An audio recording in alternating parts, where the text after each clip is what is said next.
Why are you telling me these things? It is important to draw wisdom from many different fundamentals. If we take it from only one Fundamentals. it becomes rigid and stale. Understanding others, the other Fundamentals. and the other nations will help you become whole. It is the combination of the in Fundamentals. one person that makes the avatar so powerful. But it can make you more powerful too. If you've seen my other videos, you know that I'm a fundamentals guy. I'm a fundamental Frankie. I love my fundamentals. I've had fundamentals drilled to me. I've been passionate about fundamentals. All my teachers and mentors have been passionate about the fundamentals.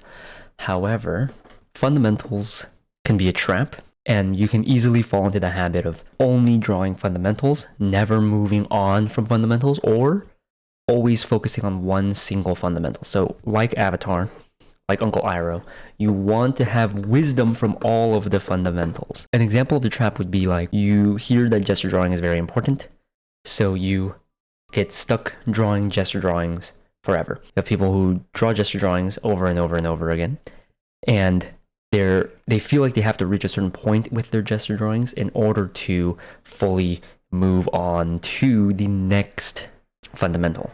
So take, for example, Michael Hampton's gestures. These look very, very simple for a lot of people, and they are pretty simple in the grand scheme of things. And people will think that like gesture drawing is one of the very first fundamentals to learn. I'm going to grind out gesture drawings and learn gesture drawing. And I want my gesture drawings to reach this level of quality before moving on to the next fundamental, the next pillar, the next idea. That is a very fundamentally flawed way of thinking, because someone like Michael Hampton drawing this gesture drawing isn't just a gesture drawing fundamental. This gesture drawing is also including anatomy fundamentals, form fundamentals, you know, like all of the figure drawing fundamentals involved in it, and even composition fundamentals, or, you know, character design and design fundamentals as well. Like, you can't isolate a single fundamental and only draw within that fundamental. As you've progressed through your art, like skills and art journey, each fundamental you acquire builds and attaches onto each other. In art, in real life, it's hard to spec into just one single stat.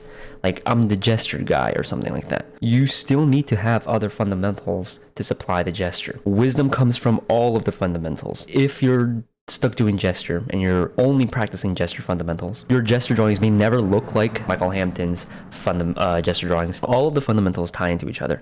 So a lot of the times you'll have someone be like, okay, yeah, I've been doing so much gesture, but my gestures aren't improving. How should I improve my gesture? My advice for you is to stop doing gesture and start learning anatomy, because your gestures have a good base. Like, you have the nice, you know, contrapposto, you have the bending and the curves and the force lines and everything. But what you're missing now is the more nuanced feeling, the underlying idea, which is anatomy, or which is form, which is something like that. If you knew some anatomy, then your gestures can easily be elevated by, okay, so now let's add in a little bump here for the patella, and then it goes down in here for the calves, and then it goes down like this. So that just elevates the gesture a little bit. Let's put in a little bit of, you know, form in there too. Let's mess around. Let's put in this undercurve for design to showcase the space between the legs.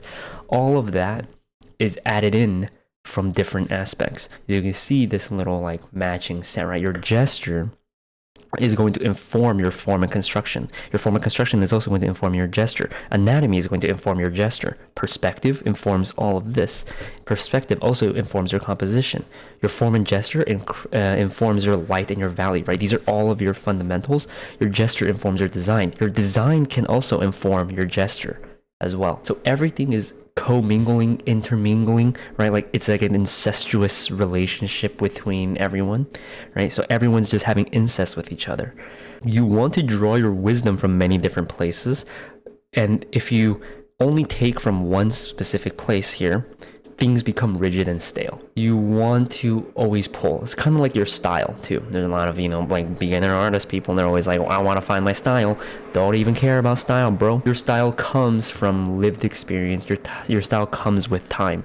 Your style comes from the artists that you look up to, the artists that you like, and you basically absorb them all in.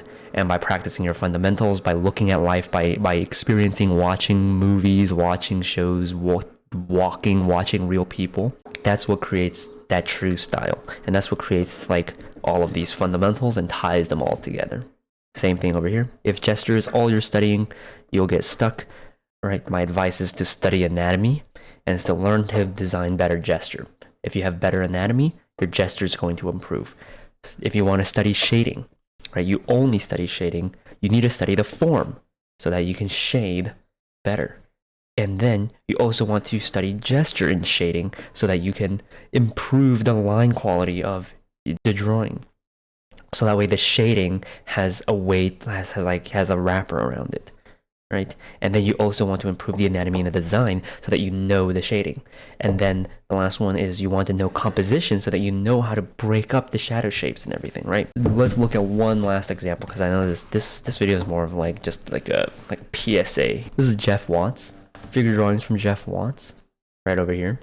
I'm just gonna flip to some random pages so you can see over here there's gesture in here. You can see the main curve and bumping in. You can see the design of the shapes. You have a straight here balanced by a strong curve over here, straight going down, right? Smaller dents, one big curve over here. If you see the shadow, then the shading, you can see that the anatomy is being taken into account, the form is being taken into account, but also the design of the shapes, right? All of this area here, if you didn't have good design sense, if you didn't have good design anatomy, you might try to put in a bunch of shadow shapes in here, and it's going to make it so busy. But instead, boom, just a nice even shade across everything because this is not important. All of this, patella, right? Tibia bone being bent down, external obliques mixing in with the abdomen, right? The fat around the abdomen. All of this is anatomy informing gesture. Now these are more, advanced, like not really considered gesture drawings, but you can see how even a simple gesture like this would be gesture drawing. You can see how it's very much informed by this right here would be leading into the iliac crest of the pelvis, dropping down to the front of the thigh gesture down to the back of the calf, but then you have the little bump for the patella. You have the little indent over here to showcase, the tensor fascia latae tying down. So this is all anatomy. This is all stuff being built in and tied around each other. So the whole idea is that fundamental learning can be a trap. You want to always be moving along. You get to, like, if you're all starting at 0, right? If it's like Persona 5 or something, you can get, 2 points into gesture, and then now it's time to pivot to anatomy. Put like 1 point in anatomy, and then let's put in 2 points into form. Go back to gesture, level that up to level 4, and then push up your form even higher, and then go back to anatomy and push that up to level 5, right? Like I recommend just learning all of anatomy ASAP, and then just continually revisit it because anatomy is just that important in learning to draw figures and learning to draw people in a better way. But anyway, that's my soapbox.